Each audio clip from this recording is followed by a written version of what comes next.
холбооны мөрдөгт авчаа NBA-г шалгаж эхэллээ. За юу болсон бэ гэхээр 7 хоногийн өмнө өдөрлөх эхлээд ерөөс 2 хоноод холбооны мөрдөгт авчаа Америкийн FBI Америкийн үндэснээс гэсэн мөнгөний холбоолох NBA-гийн 3 тоглогч, 2 тоглогч, 1 тасалж болгочийг баримтжилсан байна. За яг юу болсон бэ гэхээр 30 хүний бүрэлдэхүүнтэй шалгах үйл ажиллагаа явуулж байгаа юм байна. 2 тоглогч бол мөрөдөө хууль бус мөрөдөө тоглолтыг хийжсэн. Нэг тасалж болгоч болохоор мафийн гэр бүлтэй холбоотой покер тоглоомыг зохион байгуулжсэн гэдэг хэрэгүүдээр шалгаж байгаа юм байна.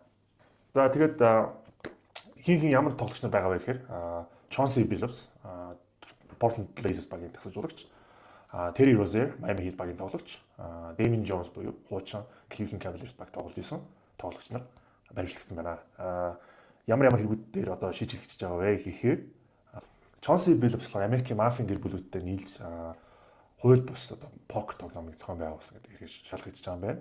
Энэ хууль бус покер тоглоом зохион байгуулахдаа сүүлийн үеийн одоо ийм технологиудыг ашиглаж хүмүүсийг одоо залдиж одоо хождог тийм тоглолтууд зохион байгуулж байгаа юм байна. За Terry Rozier Damon Jones хоёрын хувьд ямар хэрэгт шийдвэрлэгдэж байгаа вэ гэхээр тоглогчдын талаарх мэдээллийг зарж байгаа гэсэн хэрэгт шийдвэрлэгдэж байгаа юм бэл.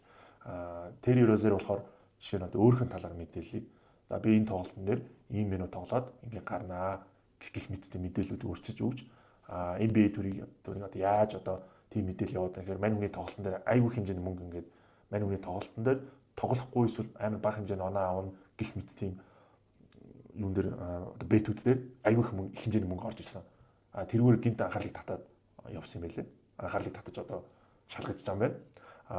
Damon Jones-ийн хувьд болохоор тоглогч нарыг одоо аль тоглолтод тоглохгүй юу, бэртэлтэй байх уугүй юу гэдэг мэдээллийг бол ямар ч баг тоглолт эхлэхээс одоо 2 цагийн өмнө тэр мэдээллийг бол зарладаг бол Damon Jones тэр мэдээллийг аль хэд оны өмнөөс аваад бэтүүдэд одоо тэр мэдээллийг зардаг байсан гэж шийдвэрлэж байгаа юм байна.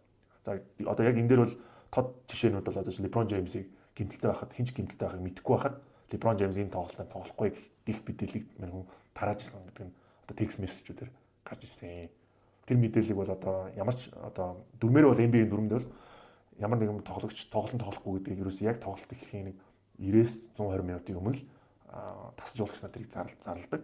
Магадгүй тухайн өдөр тоглогч маань тоглох одоо бэртэлтэй гэмтэлэн сайжраагүй байх юм бол тоглоулгүй. Тэгэхээр бол энэ мэдээлэл бол нэлээд нууц мэдээлэл гэж тооцогддог. Тэгэхээр мань хүмүүс энэ мэдээллийг бол зарж ирсэн байна гэдэг нь урьдчилсан байдлаар прокуратор мэдээлэлээр бол гэж гарч ирсэн байлээ. За тэгэхээр Terry Rozier-ийн хувьд болохоор 3 зүйл ангиар шалгаж байгаа.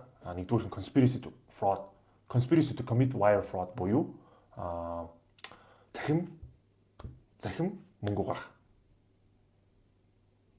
угаах хуйлдаа гэсэн үг за. Мөнгө угаах хуйлдаа. Дараах нь wire fraud буюу захим залилан. Гурав дахь нь одоо conspiracy to commit sports betting fraud буюу мөрөдөд тоглоом дотоод мэдээллийг ашиглан одоо хуйлдаа зохион байгуулах. Хуйлдаа их гэсэн хэрэгүүдээр шалгаж байгаа юм байна. Chauncey Billups-ийн хувьд бас 3 зүйл ангиа шалгаж байгаа. Энэ болохоор бас мөн адил conspiracy to commit money laundering буюу мөнгө угаах хуйлдаа, illegal gambling business та хууль бус мөрөдөд тоглоом ихсэн. Wire fraud and conspiracy буюу захим залилан болон түүний хуйлдаа. Damon Jones-ийн хувьд болохоор 4 хэрэг зүйл ангиа шалгаж байгаа. Мөн адил өмнөх одоо 3 зүйлээс гадна transmission of wagering information буюу одоо боцооны мэдээлэл дамжуулах одоо хууль зүйч одоо интернетээр одоо тоглогч нарын талаарх мэдээллийг боцооны мэдээллийг дамжуулах. Энэ хэрэгүүдээр одоо ямар ял шийтгэл авах боломжтой вэ гэхээр за интернет дээр бол тавьсан мэдээлэлээр бол захим залилан бол одоо 20 хүртэлх жилийн шоронд одоо өнгөрөх гин буруутай бол тогтоогдвол 20 хүртэлх жилийн авах 250 сая доллар оруулах захим залилангийн хуйлдаан зохион байгуулах бас мөн адил 20 хүртэлх жил одоо авах боломжтой.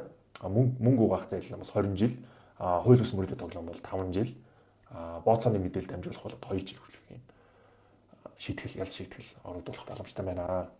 За тэгээд энэ хэрэг маань болохоор дөнгөж сая 10 сая 23 болсон явдал. Энээс хойш бол дараачихаа одоо мөрдөн шалгах ажиллагааг явуулж байгаа. Хүмүүс он гараад дараа одоо мэдээлэл одоо тодорхой болно. Энэ яг яах гэдэг.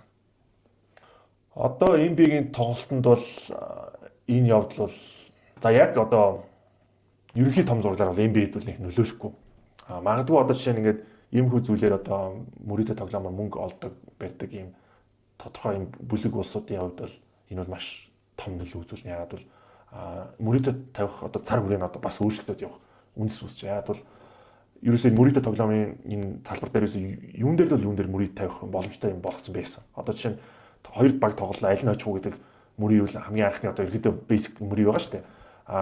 Энэ Мөридө тоглоомж бүр хөгжөөд яасан бэ гэхээр одоо аль баг нь очихоос илүү бүр аль тоглогч нь хэдэн оноо авах уу, хэдээс хэдэн онооны хооронд авах уу, хэдэн минут тоглох хүртэл тим юм дээр хүртэл бүр нарийн ширхэгдсэн Мөридө хүртэл тавьдаг болгоцсон.